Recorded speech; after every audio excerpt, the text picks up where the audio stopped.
Welcome to At Ease with President Mark Welsh. I'm Susan Balabina, and I have the honor of serving as Chief of Staff, and we are incredibly excited to be hosting our second podcast today. President Welsh, the good news is they invested in coffee cups, so I think we've got a future. They're not going to cancel our show just yet. We've arrived. I'm excited. Yeah. I'm excited. So it has been a busy time at the university, as you and I both know. Earlier this month, we had Aggieland Saturday, where we hosted thousands of prospective students and their families on campus. That's always a good time. Just a few weeks ago, you released your capacity and student experience decisions, and we'll talk a little bit about that today. But of course, we also have the 89th legislative session that kicked off in January, and you've spent quite a bit of time working on our priorities in Austin. So why don't you tell us a little bit about that? Thank you, ma'am. I will. And at ease, Chief. Okay. It's good to have you here. First thing I should do is thank the Texas legislature. And that's not a corny thing, by the way. When you look around our country at how other states support higher education, we ought to feel pretty lucky to be here in the state of Texas because they've been phenomenal at the way they've supported education over the years. And that's going to continue this year, I think.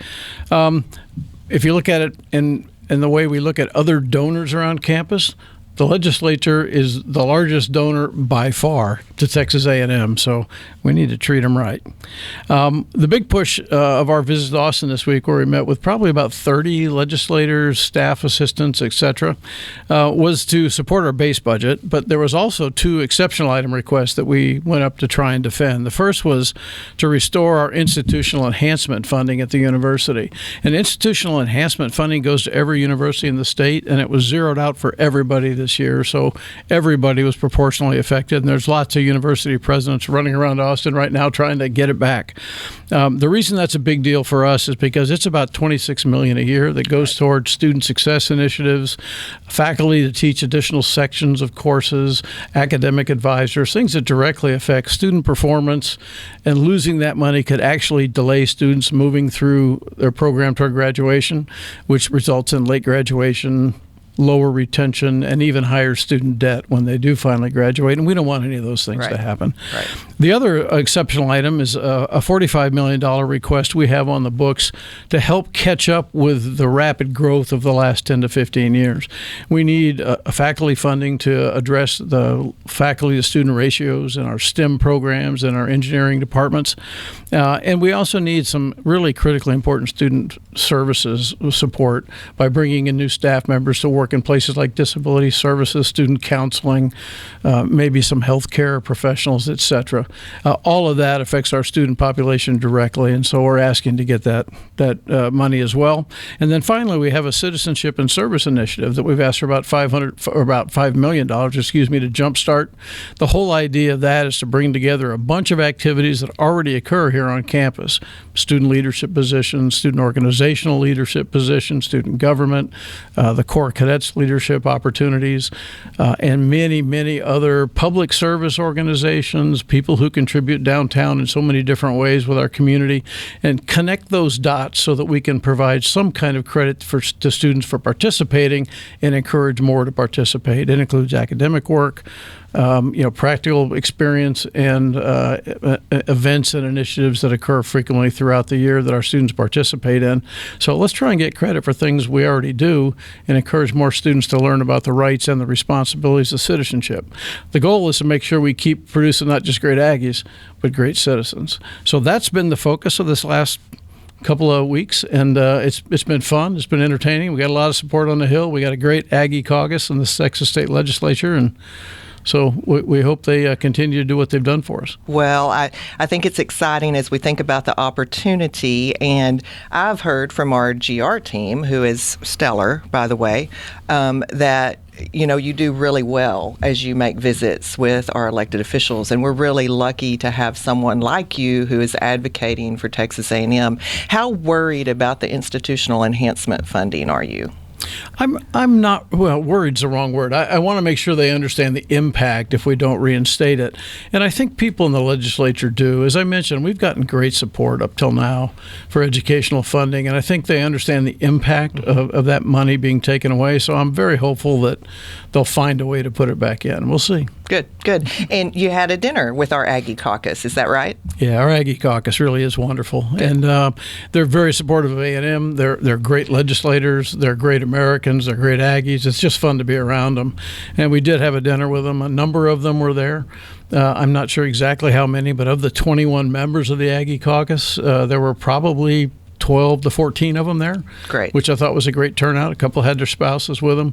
It was really a wonderful evening. Good, good. Well, let's shift gears just a little bit. And as you know, our student body has grown more than 30% over the last 10 years. And this does relate to the exceptional item we've put forward in requests for funding to the legislature. But at our first podcast, we talked some about the reasons you commissioned a student experience study and a capacity study. Well, now you've made and released decisions on those two studies based on the recommendations that came forward. So why don't you talk a little bit about that? Sure. First, I should thank everybody who participated in both the capacity study and the student experience study. We had faculty, staff, students involved, lots of interest groups around the university and the community around the university participated and gave us their input. I thought the recommendations that came out of it were exceptional, and the good news is that they were also very complementary. The student experience study reflected a lot of the same frustrations that the capacity study reflected. So the recommendations that came out that we have decided to move forward with, and I'll get the chance this coming week to brief the Board of Regents and advise them of what we're planning to do. The first is, and the biggest one, is to pause undergraduate enrollment for a period of time. And I think it'll be about 5 to 7 years. And the purpose is to try and catch up with the growth that's occurred in some of the really important foundational stuff at the university. Some of it's infrastructure, some of it's faculty to student ratios, some of it's staff to student ratios. But we've got to get it rebalanced for about 80,000 students. And once we're rebalanced, then we can talk about whether or not Texas needs us to grow. But for now, I think we just need to pause that undergraduate growth. Important to note, I didn't say we're going to stop growing. We're going to grow on our other teaching sites. So whether it's Galveston, McAllen, D.C., we can continue to grow there in the undergraduate population. We'll continue to go graduate programs everywhere. We'll continue to grow online programs where it makes sense. So the university won't stop growing. We're just going to pause growth on the undergraduate population, and that's for both entering freshmen and transfer students. So we'll cap that at about 15,000 total for the next few years and just see if we can catch back up with everything. A couple of key areas that we need to catch back up in. One is mobility, and there's a couple of pieces of that. In the near term, we'll buy 8 to 10 more buses to help decrease the congestion on the buses around campus. But we also are going to do things like change start times for classes on West Campus to try and decompress the traffic flow at the beginning of the day, at the end of the day. We're going to look at a study on separating pedestrian and other individual mobility devices moving around campus. I came out of the MSC the other day, and it was like walking out into a Mad Max movie set. It's a little frightening. Yeah, it is. And so we need to figure out how to keep people safe in that environment and do a better job maybe than we've done at deconflicting. We've got to look at parking, and we've got to look at a cross-campus transportation plan. Moving from West Campus to main campus or the other way around is virtually impossible in the middle of the day unless you leave 45 minutes early. Then we need to look at crossovers from Northgate to campus and the other direction. We need to look at crossovers across Texas Avenue from College Station onto campus and make sure we keep those things safe for our students and the community around us. We need more on the infrastructure side, we need more classroom space on campus. We need more dorm space on campus, about 2,500 more beds. We need more dining facility space. That number is about 28,000 square feet, if anybody's concerned. But we need to do a better job of providing dining facility space and extended hours for students to use on campus. We need to look at power and utilities infrastructure for supercomputing, for AI requirements in the future.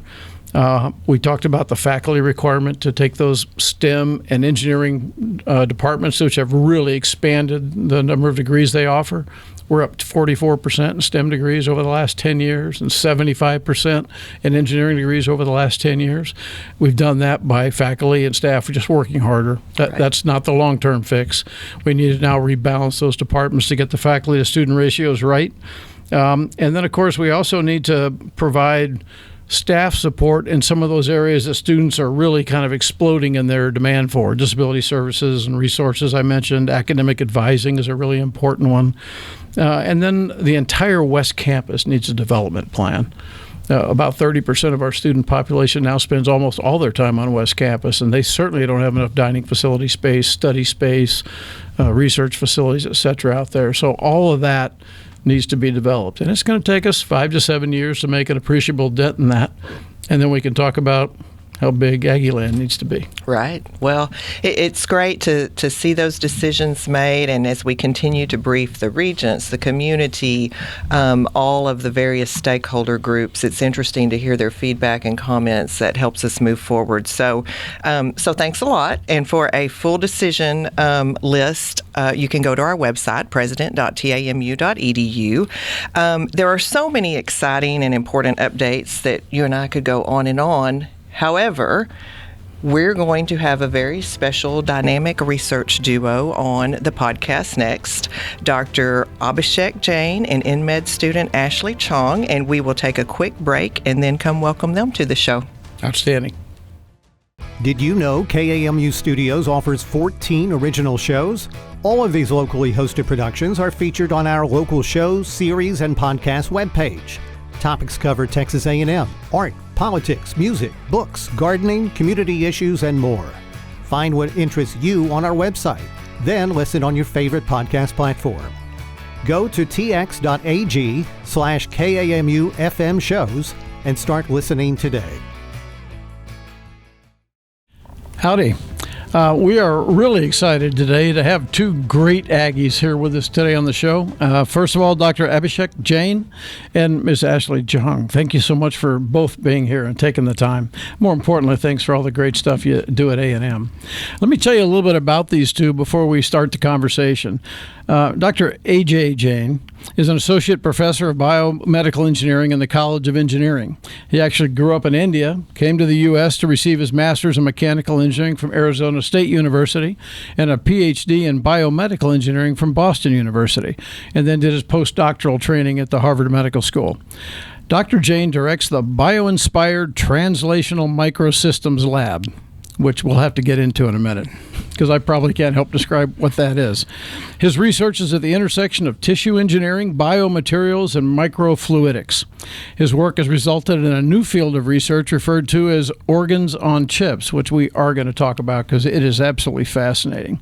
He's focused on using organs on chips for drug discovery and for testing new treatments in ovarian cancer and cardiovascular disease and aging.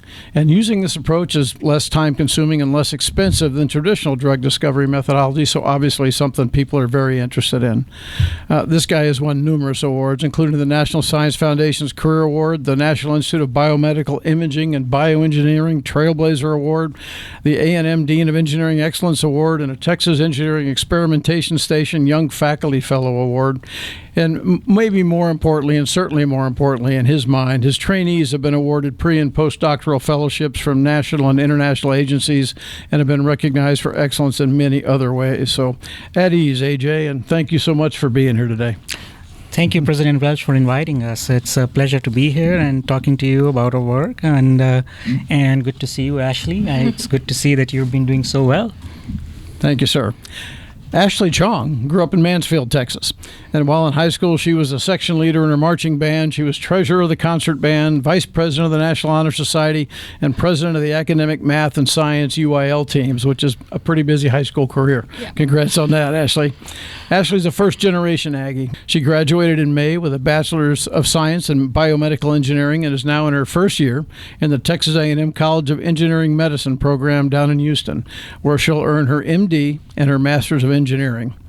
Ashley participated in many service organizations while in her undergraduate career, from engineers serving the community to Angel Tree to the TEDx TAMU.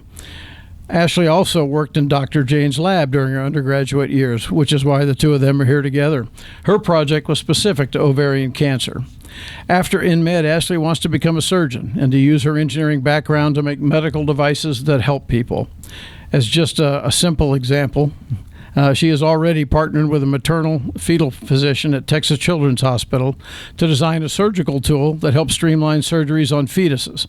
I don't remember my senior year project, Ashley, but I'm pretty confident it wasn't that. At ease, Ashley, and welcome to the show. It's good to have you here. Yeah, thank you for having me. It's been a blast coming back to College Station for the day, so thank you for having me again. Super. Thanks for being here. Let me start with you, AJ. Tell us a little bit about what brought you to Texas A&M. Well, I was about to complete my postdoctoral training in Boston. It was about 2015-16. I was looking for faculty positions, and I really wanted to explore places where I could really integrate engineering with medicine. And, when I came to the campus, I saw, obviously, the College Station, which has this premium engineering school. But then I also went to Houston and saw the Texas Medical Center area. And it immediately attracted me. It immediately showed me a path where I could start a career where we could really make an impact. And I could see, that this is the place where we can do some really challenging, high-risk, high-reward kind of work.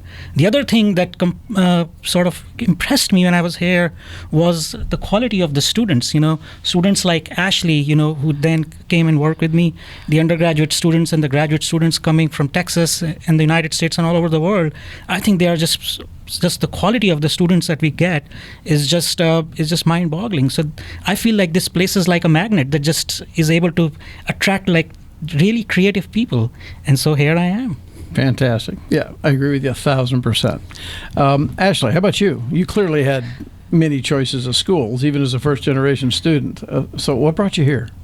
So I grew up in Texas, and so growing up in Texas, you always hear about A&M, and I didn't really know much about it. I didn't really give it a fair shot. First, whenever I was in high school, and then my dad, he went to LSU, and he had a lot of friends with kids that went to A&M, and he was like, trust, you're gonna love it, because he raised me on football as well. He was like, you're gonna like A&M, trust me. And so I came here to visit on one of my first college visits, and then it was on February 2020, so it was one of the rare days it snowed here, and so I got to visit campus. It was quiet and calm, which I think learning after being here, that's not how it is usually, but it was very serene and very pretty, and then all the people were so nice. Everyone's been amazing, and then also I got a great opportunity through the Craig Brown and Sue Smith scholarship, and I was like, that's just too good of an opportunity to pass up. I loved the people here, and I think being here for the past 4 years was amazing. Craig Brown and Sue Smith are incredible people who enable a whole lot of our students to chase their dreams. Okay, well, AJ, tell us about Organ on a Chip. Sure. So, as you also mentioned, organs on a chip is a discipline of biomedical engineering. It really came out of a convergence of tissue engineering, biomaterials technology, and microfluidics. So for decades, tissue engineers have tried to create tissues outside the body that can be used as transplants. Biomaterial scientists have been trying to create materials that are biocompatible, that can also go as transplants and work and get compatible with the tissues that are inside our body. And microfluidics is a discipline that was there amongst engineers who were doing what we call as lab on a chip. The word chip comes from semiconductor industry, where we make transistors, capacitors, and electrons flow through them. But it so happens that a lot of biology also occurs at that scale. And you can use the same chip fabrication methods to create these soft materials or tools that we now call them organs on chips. We call them organs on chip because we actually do tissue engineering in these chips. And the purpose of doing that is when you can grow tissues in these small devices, you can create disease models. So in my lab, we create disease models of cardiovascular medicine as well as cancer medicine. When you do that, the idea here is to really disrupt the drug discovery process. The drug discovery process has been around for a while, but what has happened over the last few decades is that more and more money is going into the discovery process, and fewer drugs are coming out. Just yesterday, we had a pain drug that got approved by the FDA, but it is after 20 years that we got a new pain drug. We shouldn't have to wait that long to get new drugs to our patients. So what is wrong? So as engineers, we asked this question, what is going wrong? And we realized a lot of the problem is in the preclinical side and during the discovery phase. It's an inefficient process because we rely too much on animal model systems. We humans are not animals, and that is why what succeeds in an animal model fails in clinical trials very often. So with these organs on chip, the idea is that we can fit them into the preclinical discovery pipeline. We can actually put human tissue function in these small devices, and we can learn a lot more about the disease and drugs much more quickly. We can make drug discovery much more efficient, and at the end of the day, put the healthcare to the patients much, much faster and a much reduced cost. So that's the mission. Yeah, so if you prove this capability, you basically do become a pretty disruptive technology in the industry. Yes, that's the idea. So we are very excited about that. Yeah. I'm having a very big I'm not worthy moment right now listening to this, just so you all know. Incredible. Just incredible work. Ashley, what's it like working with Dr. Jain? He's definitely a mentor that pushes you really hard in a good way, because I feel like he didn't treat me like another undergrad student. He made me, held me to the expectations of all of his other grad students. He wanted me to get better, constantly pushed me to apply for different opportunities. He was like, I think you'd be a good fit for this, go ahead. Or if I wanted to ever apply for anything, he was just super supportive with anything I ever wanted to do. And so it's very much it's kind of like having a dad on campus that really cared about my academic and research success, and he was very stern, but also kind of just I want you to do well. Yeah, fantastic. That's a pretty good description, actually. Ashley, tell me about the significance of your research experience to your undergraduate program. So. For undergrad, I did 2 years of research near the last 2 years whenever I had a little bit more time. And so that's when I joined Dr. Jain's lab, and I had just kind of looked around online in the Biomedical Engineering department. I was like, oh, well, this looks really cool. I want to do it for sure. And at this time, I didn't know if I wanted to do research long term, or if I cared about it enough. And then, but working through the lab, I got definitely a huge passion for it, working towards it. I think it's really cool that I was working on something cutting edge, not a lot of other people are doing. And then working that, he also gave me a lot of freedom to make my own adjustments to things. And I worked on my own time, my own schedule. And so it was kind of the first time I had a lot of responsibility, and I was in charge of research and things and money goes into this, something things that can matter a lot and really impact other people's lives. I've always wanted to be a doctor, but also I fell in love with engineering while I was here at A&M, and so this kind of was a confluence of that. So it culminated in a lot of just really good work, I guess, and really good. It's very satisfying in the end of it. Yeah. What brought you around to doing research on ovarian cancer? Was it because that was a project that appealed to you? Is this something you've had an interest in? I think I just had a bigger interest in kind of just vascular research, and so vascular was kind of secondary to the cancer. And so mostly what I was studying in ovarian cancer is because cancer cells are notorious very hungry. They need a lot of food, they need a lot of nutrients, and they make blood vessels grow towards them. They're I need more food, feed me. And so a lot of my research was in the chip, was mimicking that, but in that small silicon chips glass slide. So basically the chip is a 7 centimeter glass slide that I just grow these little cells into. And so yeah, I think I had fun with that, but then I learned, I really do care about cancer, and this is a really cool field to study. So yeah. Fantastic. My biggest takeaway there was I need more food, feed me. Yeah. I'm going to keep that one handy. AJ, what's it like to have students like Ashley and others who you've had the opportunity to train working in the lab beside you? Well, that's really inspiring that we can get students like Ashley who are not only good students, and they come with passion, energy, and they're quick learners, but what's special with students like Ashley is that their creativity leads to innovation. When Ashley was in the lab, she was not just doing what she was being expected to do. She was bringing her own creativity into the mix. And I think that is the reason, and working with students like Ashley, where we are able to make such an impact with engineering in medicine. So I'm really, glad that we have had students like Ashley in the lab who can work together, and along with the graduate students as well as the postdoctorals in the lab. So it's really a community of different levels of expertise, different levels of experience who can come together and take up challenging problems. And that's wonderful to see as a faculty. Oh, I bet it is. You have a great reputation as a mentor, not just as an educator and a researcher. Why is mentorship so important as a professor at a major university? Yeah, I think, mentorship is part of what we do. It's a job. It's, when you see the next generation, coming up and coming to us working in our laboratories, doing such creative work, as a faculty, I feel obligated to contribute my own expertise, but also help them in growing in such a way so that not only they get out and enjoy their careers and grow in their careers, but eventually become leaders. We want our students to really lead this world and to solve challenging problems. So I think that opportunity to be able to work with the students, be able to share our leadership skills with them is an enormous opportunity. Yeah, fantastic. And really a great part of the educational experience for our students, I think. Yeah, which is why people who do it well are so valuable. Thank you for being one of them. Ashley, why the College of Engineering Medicine? When I first applied to A&M, I was a biomedical engineering major because I thought I wanted to be a doctor. I knew I enjoyed math and science growing up, and so I was like, maybe I'll be an engineer too. And I also thought, like, what if I don't become a doctor? I have a great fallback. And so I went through the process. I did my ETAM, stuck with biomedical engineering. I want to do this. And then as I kept going through the classes, I was like, I like this even more and more. I don't want to give this up.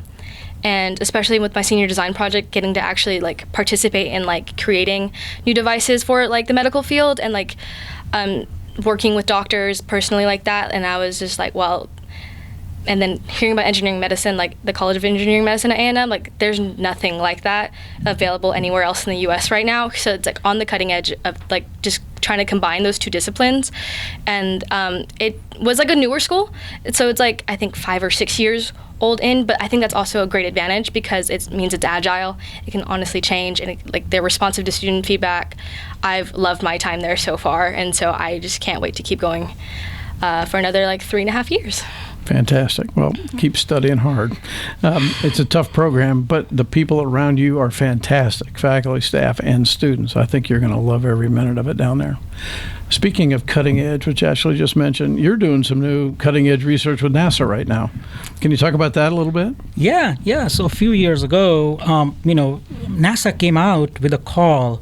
What they have been trying to do is they have been trying to solve the problems of astronauts going to space and coming back with accelerated aging. So let's say you're a 25-year-old astronaut and you are very well trained, you go to space, and then you come back. What happens is that when you come back, it's been known now that your body can function like a 30 or 35-year-old. So you lose sort of 10 years of your life. Your cells become aged because of microgravity, because of radiation, and other stressors that can impact your cardiovascular health poorly. And now we are not just talking about sending astronauts to space. We are talking about sending private citizens to space as tourists. So NASA wanted to learn about aging and cardiovascular disease. So we have this system that is designed to learn about human cardiovascular disease. So we went to NASA and we said, okay, why can you take a look at our organs on chip? Can we help you out? And they got excited about it, and we have started to work with them. And it's not just NASA; it's a NASA-led multi-agency project. The FDA is involved, the NIH is involved, and even the defense is involved. And together they have put up the money to actually advance these organs on chip so that we can learn about aging and aging-associated cardiovascular disease. So we are using these systems actually to design them so that they can be sent to space and come back, and we can start learning more about what happens when you age. So it's not going to just help us learn about aging and solve the problems of cardiovascular disease on Earth, but also for astronauts and civilians who plan to go to space. So that is very exciting. Yeah, fantastic. Well, one exciting new project and a new area of research for you. That's really cool. I think about the number of researchers around campus who are doing something related to the space domain. It's incredible. It's in propulsion and materials engineering and hypersonics and medicine and policy and biomedical engineering and so many other things. It's incredible what happens on this campus. Yeah, I mean, I'm particularly excited to do this also because, we are in the right place at the right time. Texas A&M has been a hotbed of doing space-related research for a while now. And as we think about, how engineering can impact medicine, and we've been doing so many excellent things, I think space health and space health engineering, I think, is upcoming. It's the future. And I think Texas A&M is rightly positioned to actually lead this upcoming field. Fantastic. Ashley, why stay at Texas A&M for your next level? What makes this place special to you? I didn't really want to leave either. I don't know. I found some of my closest people here. I mean, my boyfriend I met very first week at Sabisa. My two bestest friends that I love and live with now, also A&M. It's just like the people here are very special. And I also know like the culture, especially with the faculty, like learning from Dr. Jain and stuff like that, is just like the faculty really wants you to learn and they want you to succeed. A big plus of the NMed program was that it's like a smaller class size. It's like 50 max per class, and so I haven't seen those numbers since like elementary school. And I love like the giant size of A&M like proper, but like that was also a big plus. But A&M, like the culture of it all, like I am a diehard Aggie now. Me and my friends, we still bought sports passes. We come back for the games. And so I think it's going to be very hard to leave when they actually force me to in another 3 years. So that's you can always come back on the faculty. That's so true. I mean, just saying. Do you have a memory, a single memory from your time as an undergrad that really stands out to you? Something that you'll never forget? Yes. I think one of them was, it was like, I think February 2021. It was like right after like Valentine's Day. It was like the big winter freeze that happened on campus, and it kind of like, I was living in the dorms at the time. I was a freshman, and we were on the A&M grid, so we were like, we have power. We're chilling. So like it was just like very fun for like, because like that year was been so isolating from COVID and everything, but that was the one year everyone let loose and went crazy on campus, had so much fun like sledding. I felt like I was like 5 again, and then I met up with my friends. Like, it was a giant snowball fight, and like I just think I made a lot of new friends that weekend. Just talking to random people and being like, hey, do you want to go do this with me? And like, yeah, let's go. Anybody you want to shout out here? Just any friends in particular? Yeah. Caitlin and James, I love you.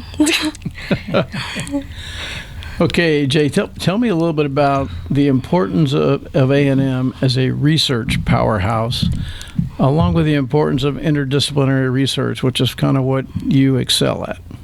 Yeah, I mean, as I was just mentioning, sometimes you have to be at the right place at the right time. So whenever you think about, these organs on chips for space health, I feel like A&M is the right place, and this is the right time to grow.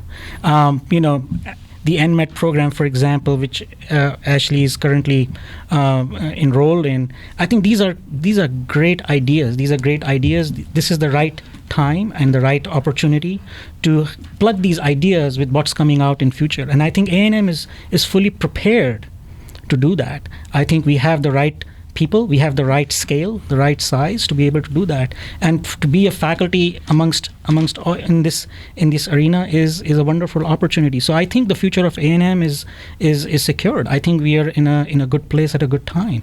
When we think of interdisciplinary research, interdisciplinarity can have different meanings for different people. for us, particularly as biomedical engineers, the interdisciplinarity often means blending engineering with basic science and medicine. So on one hand, you want to impact medicine, you want to get the tools that you make close to the patients, but then you also want to learn about the basic fundamentals of science, how things work. And, again, when you think about A&M, we have a very strong science platform, we have a very strong school of engineering, and then we have medicine. So we have all of the three together. So doing interdisciplinary work in A&M is the right way to go. Any of your fellow researchers that you partner with routinely that you'd like to mention? Absolutely. When, Ashley's working on the ovarian cancer project. 5-6 years ago, I met a physician scientist at MD Anderson Cancer Center, Dr. Anil Sood, and he's the one who has been doing clinical trials against ovarian cancer, who introduced to us this problem of what we call it as resistance. What happens in ovarian cancer, for example, is that it recruits blood vessels to itself to nourish itself.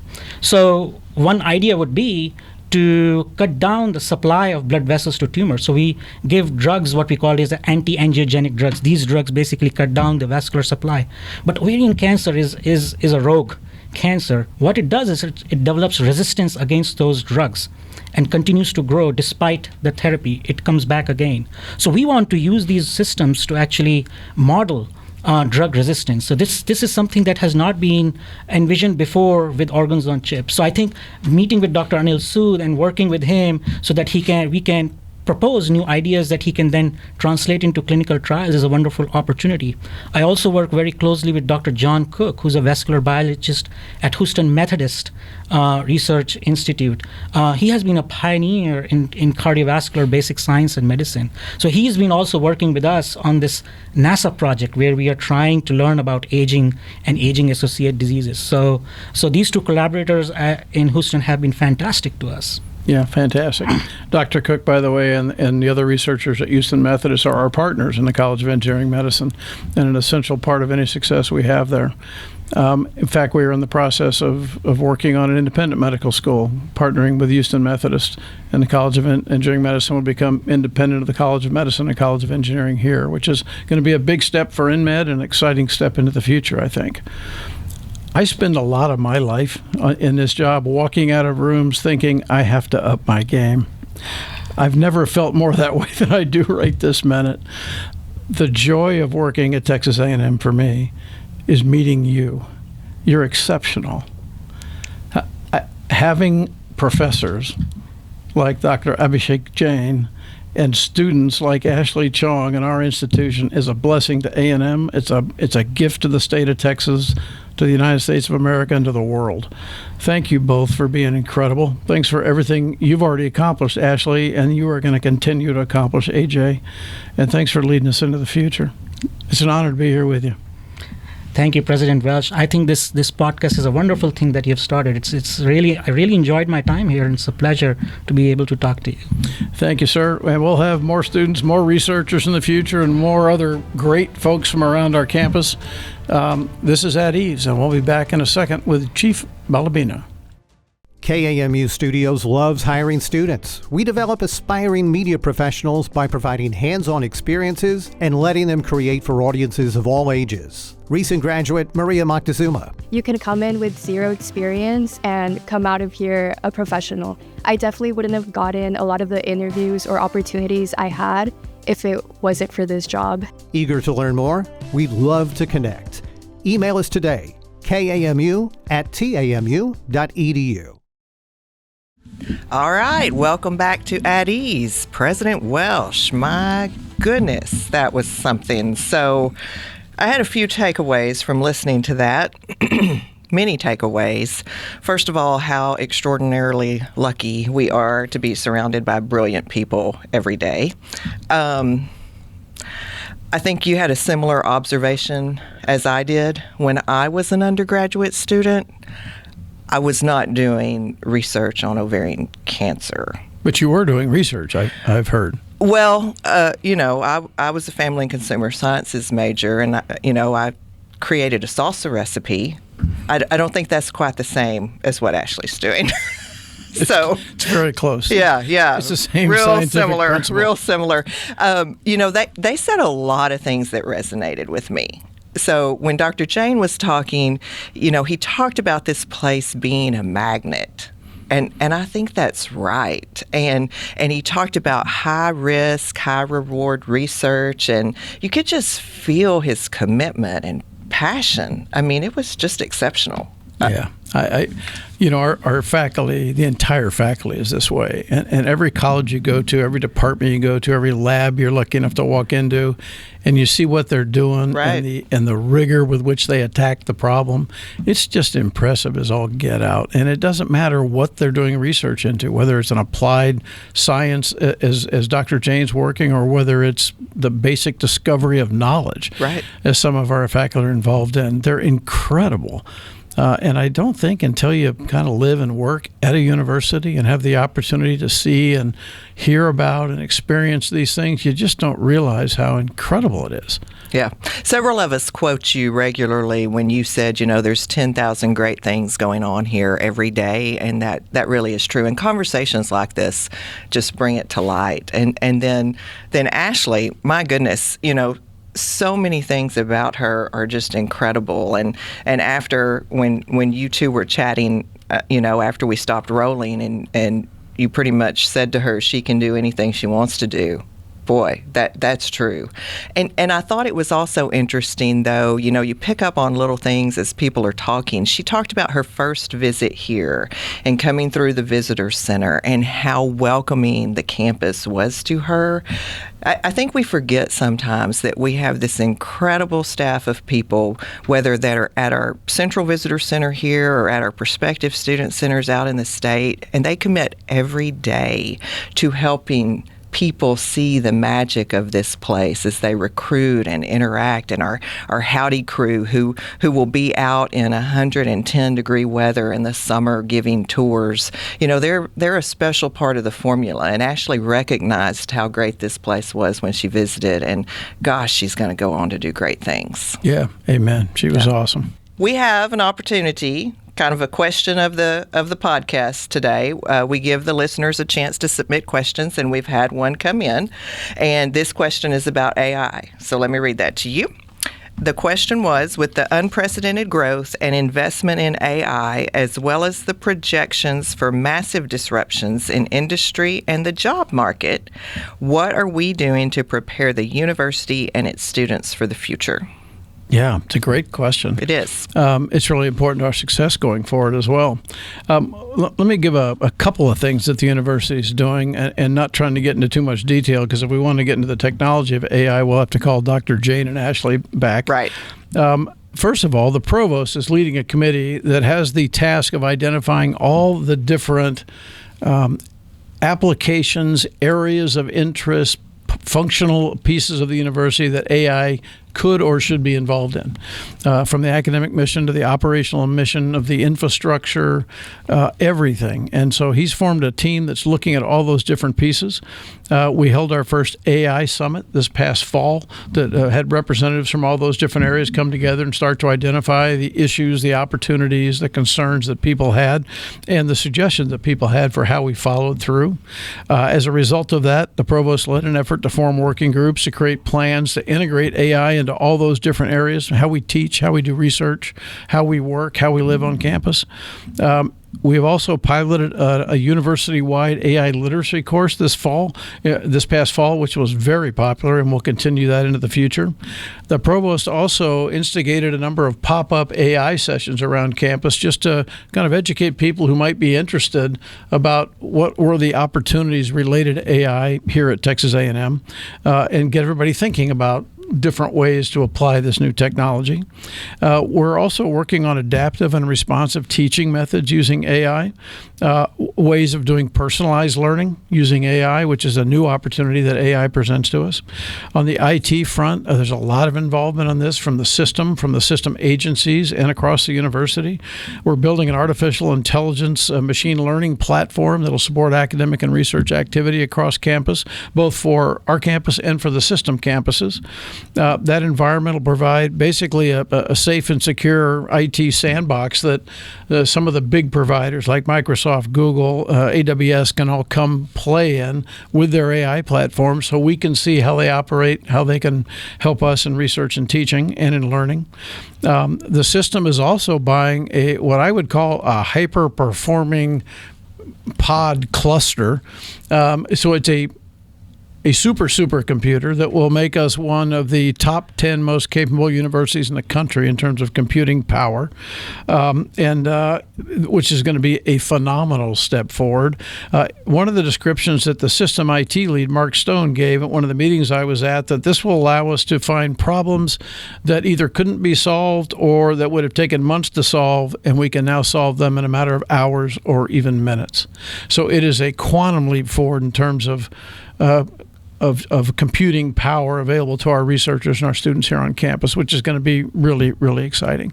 So lots going on in terms of artificial intelligence and how we can use it and how we can support it, including things like how do we beef up our utilities to manage the computing power that'll be required, the data storage center expansion that'll be required, and all those things that are not really obvious but are really critically important and expensive in some cases. Right. Right. Well, so in short, quite a lot is happening There's in a lot this happening. area, and it's pretty exciting and pretty important. Okay, so I'm about to throw something out that I've not cleared with anybody, so I could make some heads explode here. But we really do want listeners to ask questions. So how about if we read someone's question on air, they get one of our fancy At Ease coffee cups. It's a good idea, right? Yeah, by the way, in the last podcast, somebody was complaining about not having a coffee cup that she could take home. This is the real deal. I know. Yeah. I feel very important with this. All the cool shows have branded coffee mugs. I'm just saying, and that's us. So, to our listeners, we hope you will submit your questions. Go to president.tamu.edu. If we read yours and if there are actually a supply of coffee cups, we will send you one if we read your question on air. That's it. Thanks for joining us. Thanks for tuning in, and we hope you will listen in March to At Ease. Here you go.